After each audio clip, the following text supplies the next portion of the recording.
محترم ناظرین کرام، السلام علیکم ورحمۃ اللہ وبرکاتہ۔ میں محمد فصیح اللہ خان اور آپ دیکھ رہے ہیں تفہیم دین پروگرام۔ آج ہم آپ کی خدمت میں ایک اہم اور بہت ہی نازک موضوع کے ساتھ حاضر ہوئے ہیں۔ جیسا کہ آپ لوگ جانتے ہیں کہ ہر دور میں اسلام کے خلاف اور پیغمبر اسلام کے خلاف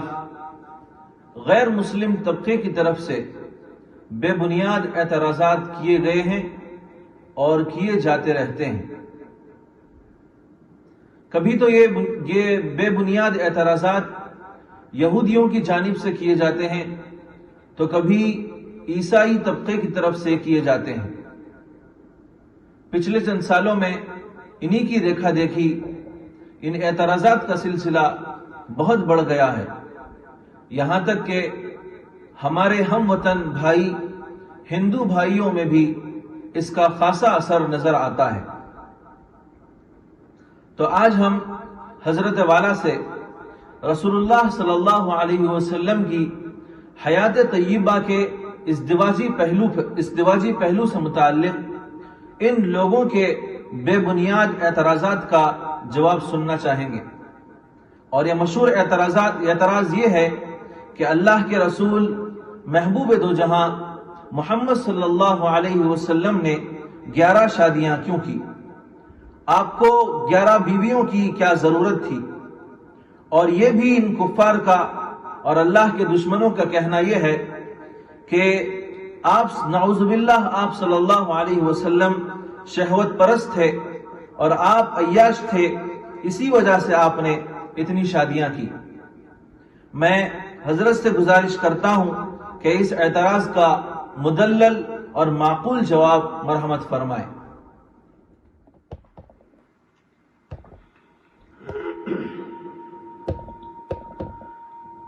بسم اللہ الرحمن الرحیم۔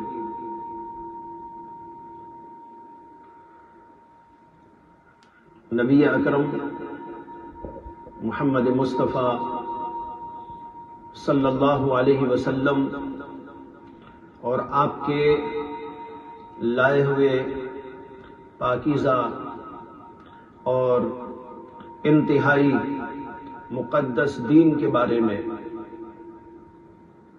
ایک طویل زمانے سے اعتراضات کا اور اشکالات کا سلسلہ بعض طبقوں کی طرف سے جاری ہے۔ یہاں پر ایک بات یہ عرض کر دوں کہ یہودیوں اور عیسائیوں کی طرف سے اس سلسلے میں ایک منظم کوشش اور منظم سازش رچائی گئی اور وہ اب تک چل رہی ہے،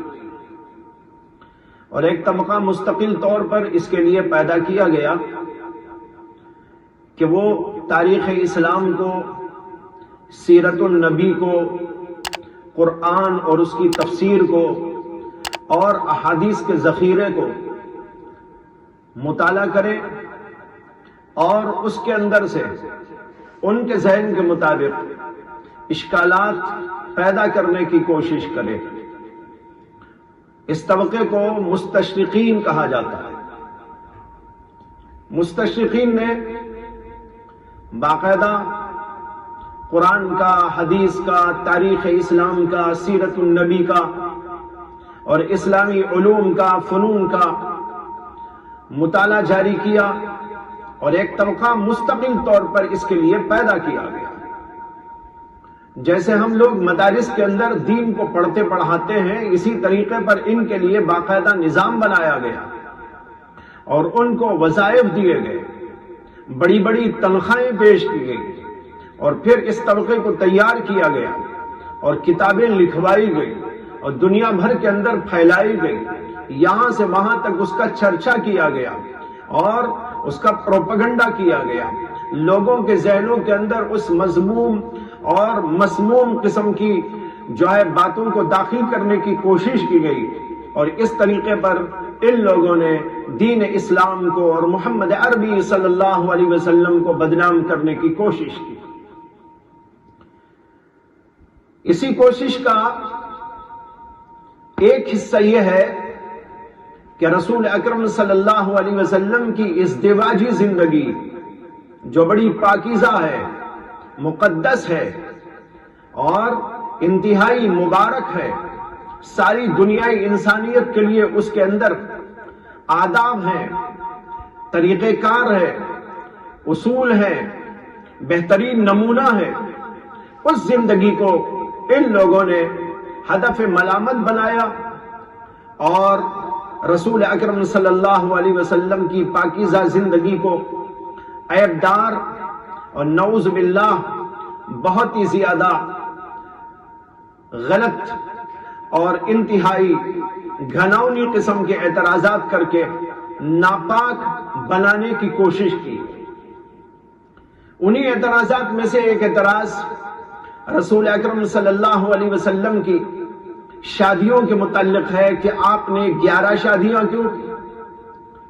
یہ لوگ کہتے ہیں کہ اللہ کے نبی علیہ السلام شہوت پرست تھے، نعوذ باللہ، اور آپ نے عیاشی کی، اور آپ کا مقصد دنیا کے اندر دین کا لانا اور دین کا پھیلانا، اور دین آپ کا مقصد نہیں تھا بلکہ دراصل عیاشی تھی۔ اور اس کی دلیل میں لوگ اس بات کو پیش کرتے ہیں کہ اللہ کے نبی محمد عربی صلی اللہ علیہ وسلم نے 11 شادیاں، اس کو اتنا اچھالا جاتا ہے اور اس انداز سے اچھالا جاتا ہے کہ بہت سارا پڑھا لکھا طبقہ جو مستشرقین ہی کی کتابوں پر انحصار کرتا ہے اور انہی کو بڑا محقق سمجھتا ہے، اور ان کے بارے میں ان لوگوں نے یہ سمجھ رکھا ہے کہ بہت وسیع النظر تھے، بہت دقیق النظر تھے، بہت ہی محققانہ نظر رکھتے تھے۔ اس قسم کے لوگوں نے ان سے بہت ہی متاثر ہو کر نعوذ باللہ اللہ کے نبی علیہ السلام پر جو یقین ہونا چاہیے، جو اعتماد ہونا چاہیے، جو ایمان ہونا چاہیے، اس کے بارے میں ان کی ہاں کمی پیدا ہو گئی۔ تو بہرحال یہ اعتراض کیا جاتا ہے کہ اللہ کے نبی علیہ السلام نے اتنی شادیاں کیوں کی، اور اس شادی کو رسول اکرم صلی اللہ علیہ وسلم کی عیش پرستی کی دلیل بنا کر پیش کیا جاتا ہے۔ لیکن یہاں پر قابل غور چند باتیں، اگر ہم ان پر اچھی طرح غور و فکر کر لیں اور ان کو سمجھنے کی کوشش کریں تو اعتراض کرنے والوں کی حقیقت اور ان اعتراضات کی حقیقت خود بخود ثابت ہوتی چلی جائے گی۔ اس سے سب سے پہلے تو یہاں پر یہ سمجھیں کہ اللہ کے نبی علیہ السلام عیش پرست انسان ہوتے، اور آپ کا اس دنیا کے اندر عیش کرنا مقصد ہوتا تو آپ کی پوری زندگی اسی طرح کی ہوتی، لیکن آپ کی پوری زندگی سارے لوگوں کے سامنے، عرب والوں کے سامنے، مکے والوں کے سامنے ہے، اور سب دیکھتے رہے آپ کیسے پاکیزہ ہیں، کیسے مقدس ہیں، آپ کے اندر کیسے اخلاق ہیں، اور آپ کا کردار کیسا ہے، اور آپ زہد اور تقوی اور ریاضت اس سلسلے میں کتنا اونچا مقام رکھتے ہیں، یہ ساری دنیا کو اچھی طرح معلوم ہے۔ ایک ایسا آدمی جو عیش پرست ہوتا ہے، اس کی زندگی کا لمحہ لمحہ،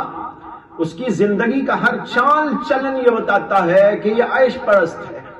لیکن یہاں تو اللہ کے نبی علیہ السلام کی پوری زندگی سب کے سامنے موجود، اور آپ کا زہد، آپ کا تقوی، دنیا سے بیزاری،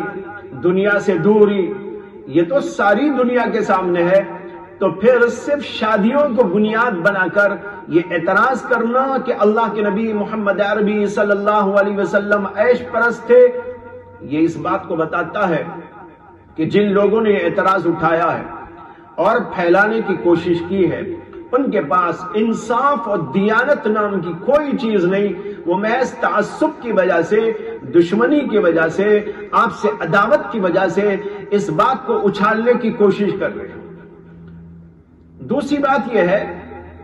کہ اللہ کے نبی علیہ السلام نے 25 سال کی عمر میں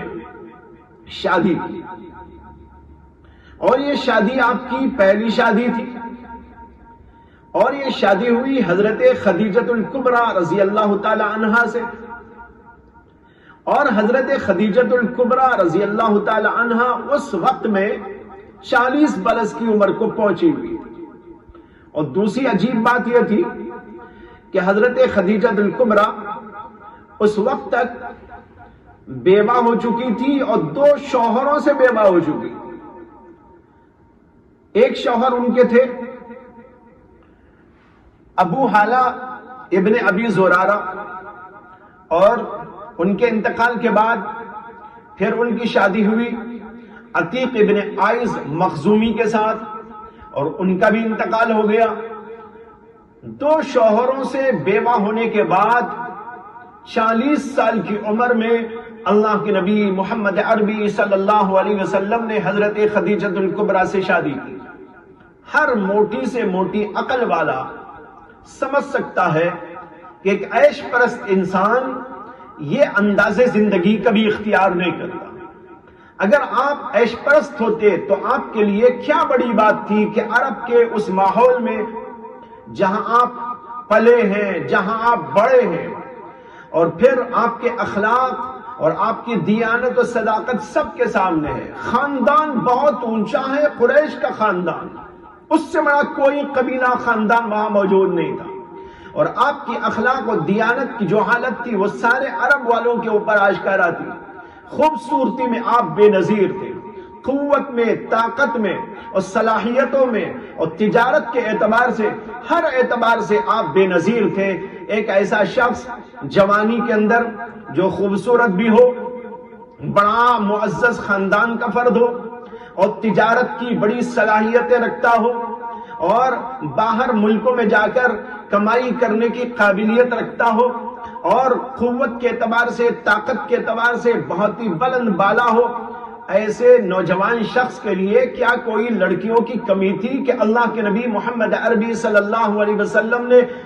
40 سالہ ایک عورت سے شادی کی جو 2 شوہروں سے بیوہ ہو چکی۔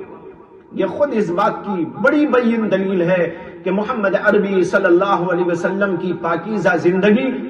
انتہائی اللہ والی زندگی تھی، تقوی و طہارت والی زندگی تھی، زہد اور ریاضت والی زندگی تھی، دنیا سے بیزاری والی زندگی تھی۔ آپ نے یہ نمونہ دنیا کے سامنے پیش کیا۔ اگر انسان کے پاس عقل ہو، انسان کے پاس انصاف ہو، انسان کے پاس دیانت موجود ہو، تو اس سے وہ یہی نتیجہ اخذ کرے گا کہ آپ کی پاکیزہ زندگی کا یہ آغاز ازدواجی زندگی سے جو ہو رہا ہے، یہ ایسا پاکیزہ ہے کہ اس سے بہتر کوئی نہیں ہو سکتا۔ دوسری بات، بلکہ تیسری بات یہ عرض کروں کہ اللہ کے نبی محمد عربی صلی اللہ علیہ وسلم نے 25 سال کی عمر میں حضرت خدیجہ سے جو 2 شوہروں سے بیوہ ہو چکی تھی شادی کی، اور جب تک حضرت خدیجۃ الکبریٰ زندہ رہی کوئی اور شادی نہیں کی۔ کیا ایک عیش پرست انسان ایسے ہی ہوا کرتا ہے؟ ان عیش پرستوں سے پوچھو، یہ اعتراض کرنے والوں سے خود پوچھو، ان کی زندگی کا کیا حال ہے وہ خود پوچھو۔ یہ خود عیش پرست ہیں، لیکن نبی اکرم صلی اللہ علیہ وسلم کی پاکیزہ زندگی پر اعتراض کر رہے ہیں۔ اگر آپ عیش پرست ہوتے، دنیا میں عیاشی آپ کا مقصد ہوتا، تو حضرت خدیجۃ الکبریٰ کے ساتھ ان کی پوری زندگی کوئی اور شادی نہ کرنا، یہ عیش پرست انسان کا معاملہ نہیں ہوا کرتا۔ تو اللہ کے نبی علیہ السلام نے حضرت خدیجۃ الکبریٰ کی حیات میں کوئی اور شادی نہیں کی۔ جب ان کا انتقال ہو گیا تو ان کے انتقال کے 2.5 اور 3 سال گزر گئے، اور اس وقت بھی اللہ کے نبی علیہ السلام نے کوئی شادی نہیں کی۔ اس کے بعد پھر اللہ کے نبی علیہ السلام نے متعدد شادیاں کی ہیں۔ حضرت عائشہ سے شادی ہوئی، حضرت ام سلمہ سے ہوئی، اور حضرت جویریہ سے ہوئی، حضرت زینب بنت جحش سے ہوئی، زینب بنت حیی بن اخطب سے ہوئی، حضرت سودا سے ہوئی۔ بہرحال جو بھی شادیاں ہوئی وہ اس کے بعد میں ہوئی، لیکن حضرت خدیجہ الکبریٰ کے زندہ رہنے تک اللہ کے نبی علیہ السلام نے کوئی شادی نہیں۔ یہ بھی اس بات کی دلیل ہے، جبکہ آپ کا یہ زمانہ عین جوانی کا زمانہ تھا، لیکن اس عین جوانی کے موقع پر اللہ کے نبی علیہ السلام نے 2 شوہروں سے بیوہ ہونے والی عورت پر اکتفا کیا، کوئی اور شادی ان کے حیات کے اندر نہ کی۔ یہ اس بات کی بین دلیل ہے کہ آپ دنیا کے اندر کیا نمونہ لوگوں کے واسطے پیش کر رہے تھے۔ یہ ہوئی تیسری بات۔ چوتھی بات یہ ہے کہ کئی شادیاں کرنا یہ کوئی ایسا کام ہی نہیں ہے جس کے اوپر اعتراض کیا جائے، اس لیے کہ ہر جگہ پر ہر دور کے اندر یہ سلسلہ رہا ہے کہ متعدد شادیاں کی جاتی تھی۔ بادشاہ لوگ بھی کرتے تھے، عوام لوگ بھی کرتے تھے، مقدس لوگ بھی کرتے تھے۔ تاریخ کے اندر اس کا ثبوت موجود ہے۔ اللہ کے نبی علیہ السلام سے پہلے اگر کسی نے ایسا نہ کیا ہوتا تب بھی کوئی بات تھی کہ آدمی اس پر اعتراض کرے اور اس کو اچنبھا سمجھے، تعجب خیز سمجھے، لیکن پوری تاریخ بتا رہی ہے کہ مقدس لوگوں نے بھی کیا، بڑے بڑے بادشاہوں نے کیا، عام لوگوں نے بھی کیا، اور خاص طور پر عرب کے ہاں بھی یہ دستور رہا کہ وہ کئی شادیاں کیا کرتے تھے۔ ہندوستان کے اندر بھی، چین کے اندر بھی، فارس کے اندر بھی، عرب کے اندر بھی، مصر کے اندر بھی یہ سلسلہ برابر قدیم زمانے سے چلا آ رہا ہے۔ اور اہل عرب کے ہاں تو اس کا بڑا دستور تھا کہ وہ ایک بیوی پر اکتفا کے قائل نہیں تھے، بہت شادیاں کیا کرتے تھے۔ حتیٰ کہ جب اللہ کے نبی علیہ السلام نے دین اسلام پیش کیا اور بعض لوگ دین اسلام قبول کر رہے تھے تو تاریخ کے اندر آتا ہے، روایات کے اندر آتا ہے کہ بعض ان حضرات کے پاس کئی بیویاں موجود۔ حضرت غیلان الثقفی ایک صحابی، جب وہ اسلام لائے تو ان کے ہاں 10 بیویاں تھیں۔ اللہ کے نبی علیہ السلام نے 4 کو رکھ لینے اور باقی کو چھوڑ دینے کا حکم دیا۔ اسی طرح حضرت حارث بن قیس اسدی، جب وہ اسلام لائے تو ان کے ہاں 8 بیویاں موجود تھیں۔ اللہ کے نبی علیہ السلام نے حکم دیا کہ 4 کو رکھ لو، باقی کو چھوڑ دو۔ اسی طرح حضرت صفوان بن امیہ، وہ اسلام لائے تو ان کے پاس بھی 8 بیویاں موجود تھیں۔ نوفل بن معاویہ، وہ اسلام لائے، وہ خود کہتے ہیں کہ میرے پاس 5 بیویاں تھی اور اس کے بعد میں نے 1 کو چھوڑ دیا، 4 کو رکھ لیا۔ یہ سب واقعات ہیں، یہ بتا رہے ہیں کہ اس دور کے اندر یہ سلسلہ چل رہا تھا، عوام کے اندر بھی یہ دستور تھا اور بادشاہوں کے ہاں بھی یہ دستور تھا۔ یہ کوئی ایسی بات ہی نہیں تھی جس کے اوپر کوئی تعجب ہوتا، جس کے اوپر کوئی اعتراض کیا جاتا، لیکن ان اعتراض کرنے والوں کے ذہن میں یہ تھا کہ ہم کو اعتراض کرنا ہے، کسی نہ کسی طور پر آپ کو بدنام کرنا ہے، اس لیے ان لوگوں نے یہ سب کچھ کیا ہے۔ اور اس کے علاوہ تاریخ بتاتی ہے کہ انبیاء اکرام علیہم السلام کے یہاں بھی اس کا رواج رہا۔ مثلا حضرت ابراہیم علیہ السلام کے بارے میں سب جانتے ہیں کہ 2 بیویاں تھیں، ایک حضرت سارہ تھی اور ایک حضرت حاجرہ تھی۔ بائبل کے اندر بھی ان کا ذکر آیا ہے۔ ہاں البتہ بائبل نے یہ کہا ہے کہ سارہ بیوی تھی اور حاجرہ باندھی تھی، لیکن اسلامی روایات بتاتی ہیں کہ وہ دونوں بیویوں کی حیثیت سے تھی۔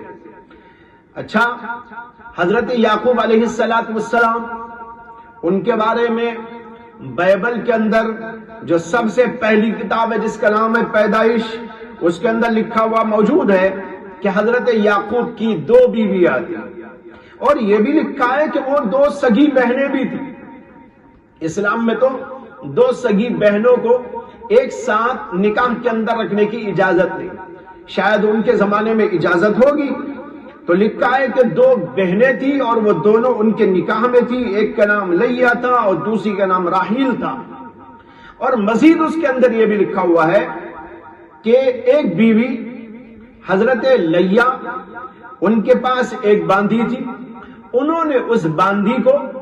اپنے شوہر حضرت یعقوب کو دے دیا کہ آپ اس سے نکاح کر لیں۔ اور راحیل جو دوسری بیوی تھی، ان کے پاس بھی ایک باندھی تھی، اس کا نام تھا زلفا، اور حضرت راحیل نے وہ بیوی راحیل نے اپنی اس باندھی کو حضرت یعقوب کو دے دیا تھا کہ آپ اس سے شادی کر لیں۔ تو اس کا مطلب تو صاف یہ ہوا کہ ان کی 4 بیویاں تھیں، ایک کا نام جو ہے راحیل تھا اور ایک کا نام لیا تھا،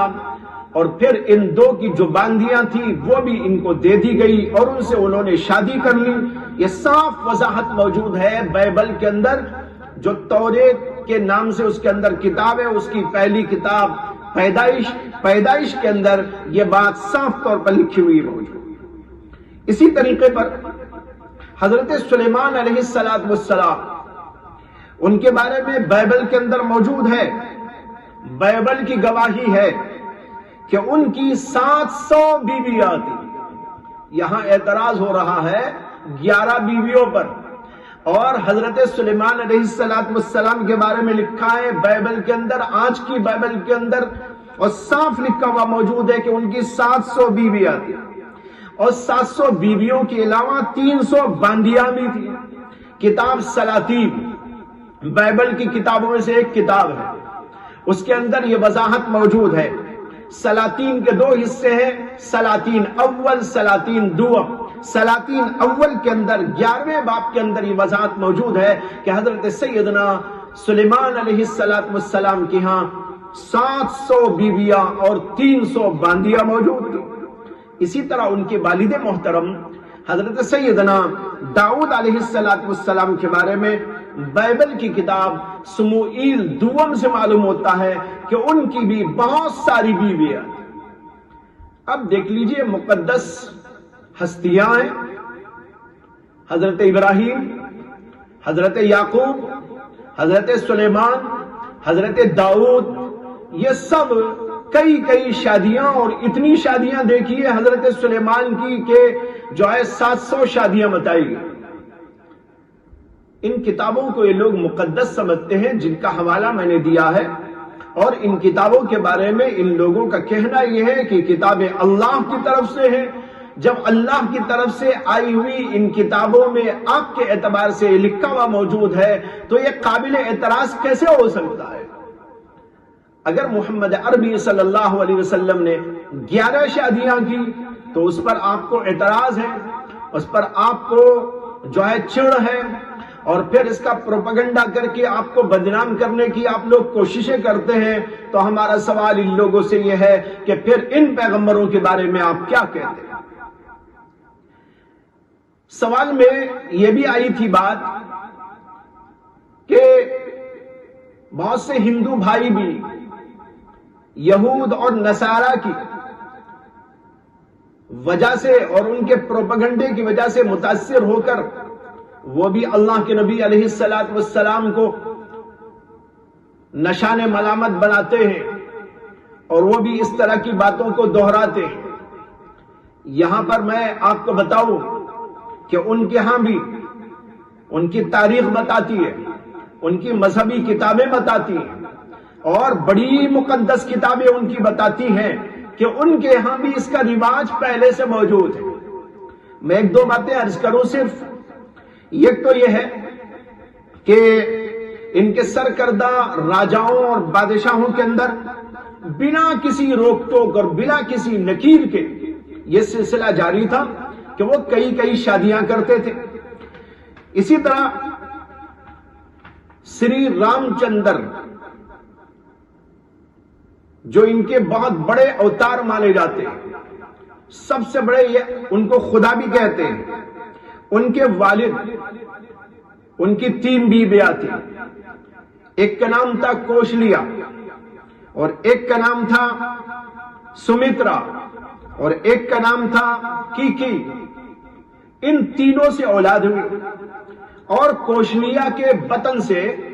رام چندر جی پیدا ہوئے. دیکھیے ان کے والد کی 3 بیویوں کا ذکر آتا ہے. اس سے بھی مزیدار بات یہ ہے سری کرشن جی جن کو لوگ بہت ہی مقدس سمجھتے ہیں, بہت بڑی طاقت والا سمجھتے ہیں, ان کے بارے میں لکھا ہے کہ ان کی 18 بیویاں تھیں. اور اس سے بھی زیادہ عجیب بات اور اس سے بھی زیادہ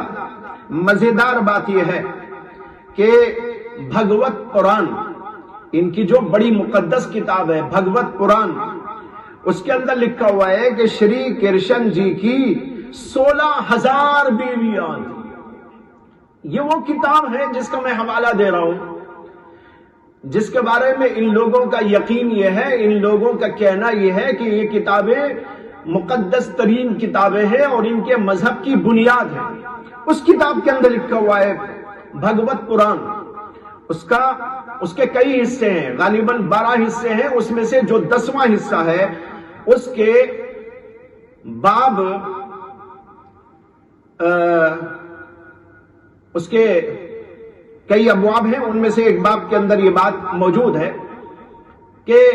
کرشن جی کی 16,000 بیویاں تھیں اور یہ 16,000 بیویوں سے انہوں نے ایک ہی دن میں شادی کی ہے. ایک ہی دن میں 16,000 بیویاں کیے جا سکتے ہیں. اور محمد عربی صلی اللہ علیہ وسلم کو مورد الزام ٹھہرایا جا رہا ہے اور ہدف ملامت بنایا جا رہا ہے اس بات پر کہ اللہ کے نبی علیہ السلام نے اپنی پوری زندگی کے اندر 11 بیویاں کی, اور پھر وہ 11 بیویاں بھی ایک دم سب کے ساتھ نہیں رہی تھی بلکہ 9 بیویاں تھی آخر میں. یہ بات ان لوگوں کو کھٹکتی ہے اور اس بات کو لے کر اللہ کے نبی علیہ السلام پر یہ لوگ اعتراض کرتے ہیں. اس سے سمجھ میں آتا ہے یہ اعتراض کسی عقل کی بنیاد پر نہیں, کسی انصاف کی بنیاد پر نہیں, بلکہ اعتراض محض تعصب کی بنیاد پر کیا جاتا ہے. اس سلسلے میں ایک بات اور سمجھ لینا ہے, وہ یہ ہے کہ اللہ کے نبی علیہ السلام نے جو شادیاں کی اس کا مقصد کوئی عیش پرستی نہیں تھی, عیش کوشی نہیں تھی, بلکہ اس کے پیچھے بڑے اہم ترین مقاصد تھے. اس کے اوپر تو بہت طویل گفتگو ہو سکتی ہے, لیکن یہاں پر اختصار کے ساتھ اتنی بات عرض کرتا ہوں کہ اللہ کے نبی علیہ السلام نے محض عیش و عشرت کے لیے شادیاں نہیں کی تھی, بلکہ اس کے پیچھے تو بڑے مقاصد موجود تھے. ایک عیش پرست انسان ظاہر بات ہے کہ کسی اور انداز سے شادیاں کرتا ہے. اللہ کے نبی علیہ السلام نے پہلی بیوی کی تو اس بیوی کی عمر کتنی تھی؟ 40 سال. اور ان کے انتقال تک تقریباً 55 برس اللہ کے نبی کی عمر ہونے تک اللہ کے نبی نے کسی اور سے شادی کی. اس کے بعد جو متعدد شادیاں کی ان میں سے بھی کنواری صرف حضرت عائشہ صدیقہ تھی, اور باقی جتنی اور بیویاں تھی وہ بھی سب کی سب عمر رسیدہ تھیں اور مختلف مقاصد کے تحت میں اللہ کے نبی علیہ السلام نے وہ شادیاں کی تھی. ایک مقصد تھا دین کی تبلیغ و اشاعت, اس لیے کہ ہم جانتے ہیں دین کے بہت سے حصے ایسے ہوتے ہیں کہ وہ کھلے عام نہیں بیان کیے جا سکتے. عورتوں کے بہت سارے مسائل شرم و حیا کے مسائل ہوتے ہیں. ان مسائل کو پیش کرنے کے لیے کوئی ایسا چاہیے جو قریبی ہو اور بے تکلف ہو, اور وہ بیوی سے کے سوا کوئی اور نہیں ہو سکتا. اللہ کے نبی علیہ السلام نے ایسی باتوں کو پہنچانے کے لیے امت کے خواتین والے طبقے تک اللہ کے نبی علیہ السلام نے کئی شادیاں کی. دوسری وجہ یہ تھی کہ بعض شادیوں کا مقصد سیاسی اعتبار سے لوگوں سے ہمواری اور بعض قبیلوں اور خاندانوں سے تعلق کو بڑھانا اور پیار و محبت کا پیغام پیش کرنا,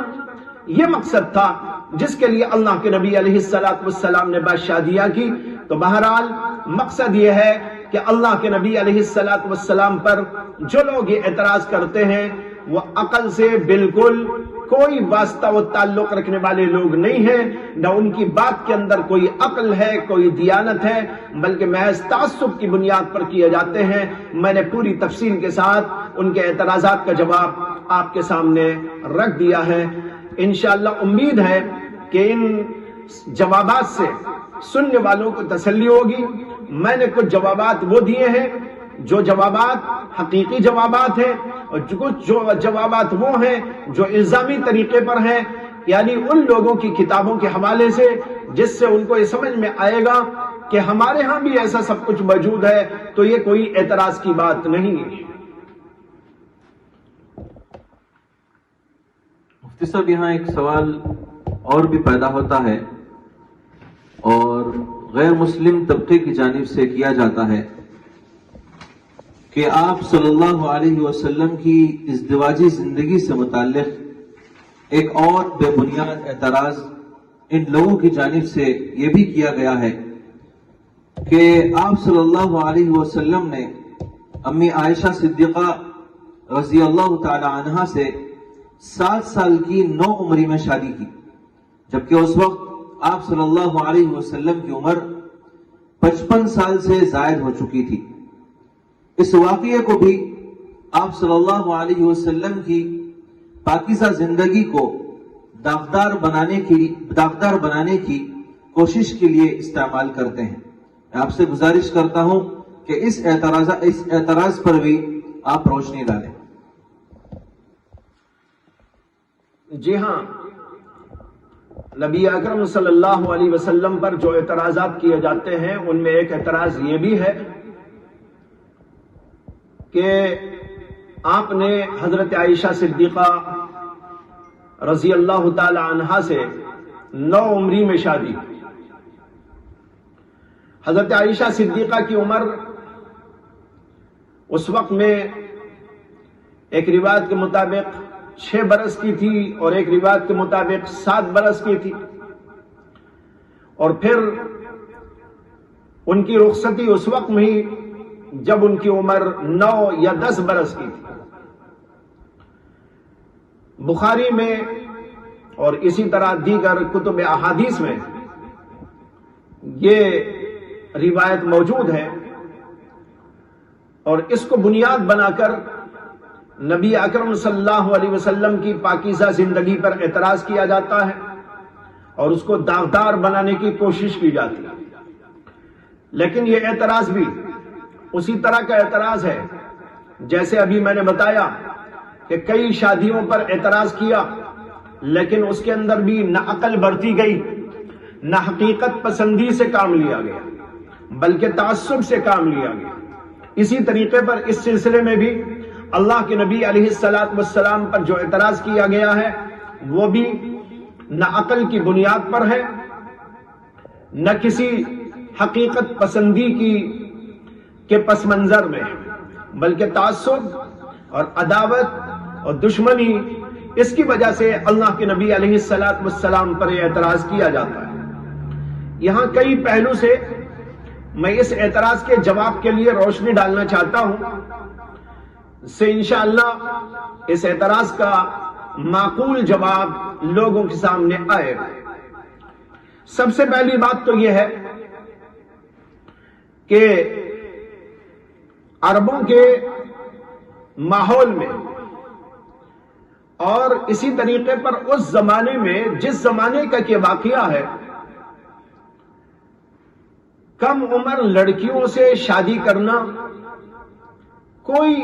قابل اعتراض اور قابل نکیر بات نہیں سمجھی جاتی، بلکہ اس کا رواج موجود تھا۔ اور جب اس کا رواج موجود تھا اور عام طور پر یہ ہوا کرتا تھا، تو اللہ کے نبی علیہ الصلوۃ والسلام نے بھی اسی طرح کیا، اور یہ کوئی قابل اعتراض بات ہی نہ تھی۔ یہی وجہ ہے کہ اللہ کے نبی علیہ الصلوۃ والسلام کے دشمن وہاں موجود تھے، سخت ترین دشمن موجود تھے، اور آپ کو بدنام کرنے کی بڑی کوششیں، بڑی سازشیں کرتے تھے۔ لیکن اس کے باوجود کہیں تاریخ کے اندر نہیں آتا کہ کسی بھی مکے والے نے یا عرب والے نے اللہ کے نبی علیہ الصلوۃ والسلام کو اس اعتبار سے غلط قرار دیا ہو اور آپ کے اس فعل کو معیوب اور قابل نکیر کہا ہو۔ پوری تاریخ کے اندر ایسا موجود ہے، ورنہ تو وہاں پر ابو جہل، ابو لہب، امیہ بن خلف اور بہت سارے دشمن جو ہر وقت اللہ کے نبی علیہ السلام کو بدنام کرنے کی اور آپ کو معیوب قرار دینے کی کوششوں میں لگے رہتے تھے، کیا ان کا منہ بند رہتا؟ معلوم ہوا کہ وہاں کا ماحول تھا، وہاں کا عرف تھا، وہاں کا رواج تھا، اور اسی لیے کسی نے اس کے اوپر کوئی اعتراض نہیں اٹھایا۔ اور اس کی دلیل میں دیتا ہوں کہ حضرت عائشہ صدیقہ رضی اللہ تعالی عنہا ہی سے اسی زمانے میں، جس زمانے میں کہ اللہ کے نبی علیہ السلام نے ان کو پیغام دیا تھا، اللہ کے نبی سے بھی پہلے ایک پیغام ان کو پہنچایا گیا تھا، ان کو شادی کا پیغام دیا گیا تھا۔ تاریخ کے اندر روایت موجود ہے، مطعم بن عدی کے بیٹے جبیر بن مطعم کے لیے ان کے والد نے حضرت ابو بکر صدیق رضی اللہ تعالی عنہ سے پوچھا تھا کہ وہ ان کی لڑکی کا نکاح ان کے بیٹے سے کر دے، جبیر بن مطعم سے۔ حضرت ابو بکر صدیق نے کہا کہ میں اس پر غور کروں گا۔ اب یہاں پر تھوڑی دیر کے لیے سوچے کہ اس زمانے میں اگر یہ بات معلوم ہوتی یا لوگ اس کو غلط سمجھتے تو ابو بکر صدیق اس کو ٹھکرا دیتے اور کہتے کہ بھائی میری بیٹی اتنی چھوٹی، میں کیسے شادی کر سکتا ہوں؟ لیکن حضرت ابو بکر صدیق نے اس کے اوپر کچھ نہیں کہا، بلکہ انہوں نے کہا کہ میں اس پر غور کروں گا۔ غور کر رہے تھے، اتنے میں پیغام پہنچا محمد عربی صلی اللہ علیہ وسلم کی جانب سے، تو ان کو اللہ کے نبی کا پیغام اچھا معلوم ہوا، انہوں نے اللہ کے نبی کے پیغام کو ترجیح دی اور جبیر بن مطعم کے پیغام کو انہوں نے جواب دے دیا کہ یہ نہیں ہو سکتا، میں یہاں پر شادی کرنے کے لیے تیار ہو گیا۔ اب ذرا سا غور کریں کہ اگر ابو بکر صدیق کے نزدیک یہ بات کوئی قابل اعتراض ہوتی اور اس زمانے کے عرف میں، ماحول میں یہ بات کوئی غلط ہوتی تو حضرت ابو بکر صدیق رضی اللہ تعالیٰ عنہ اس کو کیسے برداشت کرتے، بلکہ فوراً اس کو ٹھکرا دیتے اور کہتے کہ ایسا نہیں ہو سکتا، اس لیے کہ میری بیٹی تو اتنی چھوٹی ہے، میں کیسے اس سے شادی کر سکتا ہوں؟ تو معلوم ہوا کہ وہاں کا عرف تھا، ماحول تھا، اور اس زمانے میں یہ چیز رائج تھی، کوئی غلط اس کو نہیں سمجھا جاتا تھا۔ چنانچہ کئی واقعات موجود ہیں تاریخ کے اندر جس سے بات ثابت ہوتی ہے کہ وہاں پر چھوٹی بچیوں سے نکاح کا سلسلہ روا رکھا گیا تھا اور اس کے اوپر کوئی بات قابل اعتراض نہیں سمجھی جاتی۔ چنانچہ تاریخ بتاتی ہے کہ حضرت ابو بکر صدیق اور حضرت عمر رضی اللہ تعالیٰ یہ دونوں حضرات تو رسول اللہ صلی اللہ علیہ وسلم کی عمر کے لگ بھگ ہی عمر رکھتے تھے، تھوڑا سا فرق تھا، لیکن اس کے باوجود روایتوں میں آتا ہے کہ حضرت فاطمہ الزہرا کے لیے ان دونوں حضرات نے کوشش کی، اللہ کے نبی علیہ السلام تک پیغام پہنچایا تھا۔ یہ الگ بات ہے کہ کسی اور وجہ سے اللہ کے نبی علیہ السلام نے اس کو منظور نہیں کیا اور بعد میں حضرت علی کرم اللہ تعالی وجہ سے ان کی شادی ہوئی۔ لیکن یہاں بتانا یہ ہے کہ یہ عرف کے خلاف نہیں تھا، غلط نہیں سمجھا جاتا تھا، اسی لیے اللہ کے نبی علیہ السلام کی خدمت میں حضرت ابو بکر صدیق نے اور پھر اس کے بعد حضرت عمر بن خطاب رضی اللہ تعالی عنہ نے، دونوں حضرات نے یکے بعد دیگرے حضرت فاطمہ الزہرا کے لیے پیغام پیش کیا۔ اچھا، اس کے بعد تاریخ ہم کو بتاتی ہے کہ حضرت عمر رضی اللہ تعالی عنہ نے اپنی پیرانہ سالی میں حضرت علی کرم اللہ تعالی وجہ کی بیٹی سے شادی کی۔ معلوم ہوا کہ کوئی ایسی بات نہیں سمجھی جاتی۔ اسی طرح حضرت معاویہ نے اپنی بیٹی کا نکاح 9 سال کی عمر میں عبداللہ بن عامر سے کیا، یہ بھی تاریخ کے اندر موجود ہے۔ حضرت ہشام بن عروہ نے فاطمہ بنت منذر سے نکاح کیا، جبکہ فاطمہ بنت منذر کی عمر صرف 9 برس کی تھی، یہ بھی تاریخ کے اندر موجود ہے۔ یہ معلوم ہو رہا ہے کہ وہاں کا عرف تھا، وہاں کی عادت تھی، اور اس کے اندر کوئی عیب کی بات نہیں سمجھی جاتی تھی۔ اگر اللہ کے نبی علیہ السلام نے اسی کے مطابق وہاں پر کیا ہے تو یہ کوئی قابل اعتراض بات نہیں۔ ایک اور پہلو سے یہاں پر قابل غور یہ ہے کہ بعض علاقے گرم ہوتے ہیں، بعض علاقے ٹھنڈے ہوتے ہیں۔ گرم علاقوں میں لڑکیاں جلدی سے بالغ ہو جاتی ہیں، یہ تاریخ بتاتی ہے اور سائنس بھی بتاتی ہے۔ اسی لیے امام بخاری رحمت اللہ علیہ نے ذکر کیا ہے کہ ایک عورت ایسی پائی گئی جس کی عمر صرف 21 برس کی تھی اور وہ دادی ہو چکی۔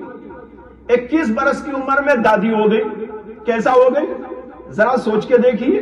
معلوم ہوا کہ جلدی سے بلوغ ہوتا تھا، جلدی سے شادی ہوتی تھی، اور پھر اس کے بعد بچہ ہوتا تھا، اور پھر اس کی عمر جب ہوتی تھی تو جلدی سے اس کی شادی ہو جاتی تھی۔ اس طریقے پر 21 سال کی عمر کی عورت دادی ہو گئی۔ امام شافعی رحمت اللہ علیہ نے بھی اسی طرح کا واقعہ ذکر کیا ہے، یہ تاریخ کے اندر موجود ہے۔ امام بخاری کا میں نے حوالہ دیا، اور امام بخاری کے علاوہ اس کے شارحین جیسے امام ابن حجر اسقلانی، انہوں نے اس بات کو لکھا ہے کہ ایسے واقعات پائے گئے۔ معلوم ہوا کہ بعض علاقوں کے اندر لڑکیاں جلدی سے بالغ ہوتی ہیں، عرب کے ہاں بھی ایسے ہی تھا، جلدی بلوغ کا زمانہ آتا تھا، اس لیے وہاں پر جلدی سے شادی بلوغ کے بعد کر دی جائے تو اس کے اندر کوئی حرج نہیں سمجھا جاتا تھا۔ یہاں پر ایک نکتے کی بات یہ ہے کہ اللہ کے نبی علیہ السلام نے حضرت عائشہ سے نکاح تو کیا 6 یا 7 برس کی عمر میں، لیکن نبی اکرم صلی اللہ علیہ وسلم سے ان کی جو ملاقات اور رخصتی ہوئی ہے وہ ان کی 9 اور 10 برس کی عمر میں ہوئی ہے۔ اس سے معلوم ہوا کہ 6 برس کی عمر میں اللہ کے نبی علیہ السلام نے شادی کرتے ہی ان سے جنسی تعلقات کو قائم نہیں کیا تھا، میاں بیوی والے تعلقات کو قائم نہیں کیا تھا، بلکہ اس کے 3 سال کے بعد یہ واقعہ پیش آیا ہے۔ یہ اسی لیے کہ ان کو اس عمر تک رہنے دیا اللہ کے نبی علیہ السلام نے جس میں کہ وہ بالغ ہو جائے۔ ایک اور بات یہاں عرض کروں کہ ہر دور میں اور ہر طبقے میں، ہر علاقے میں شادی کی عمر کے سلسلے میں مختلف رجحانات اور مختلف انداز رہے، اور اسی اعتبار سے قانون بھی الگ الگ قسم کے ملتے ہیں۔ تاریخ بتاتی ہے کہ بہت پہلے زمانے کے اندر بہت ہی بچپن میں شادی ہو جایا کرتی، چنانچہ ایسے بہت سارے قوانین، بہت سارے رسومات، بہت سارے الگ الگ انداز کے طریقے لوگوں کے اندر جو پائے جاتے ہیں، تاریخ کے اندر اس کا ذکر ملتا ہے۔ اور اسی لیے یہ بھی ملتا ہے کہ بہت سے علاقوں کی حکومتوں نے اپنے اپنے زمانے میں الگ الگ قوانین اس کے لیے مرتب کیے۔ ویکیپیڈیا میں یہ لکھا ہوا ہے کہ کیلیفورنیا میں جنسی تعلق کے قائم کرنے کی جواز کی عمر کئی مرحلوں میں تبدیل ہوتی رہی ہے۔ ایک زمانہ وہ تھا کہ 1800 میں وہاں پر جو شادی کی عمر مقرر کی گئی تھی قانونی طور پر وہ 10 سال تھی۔ دیکھو 10 سال کی عمر میں انہوں نے قانون مقرر کیا کہ 10 سال کی عمر میں شادی ہو سکتی، اور اللہ کے نبی علیہ السلام نے اگر حضرت عائشہ صدیقہ سے 10 سال کی عمر ہی کے اندر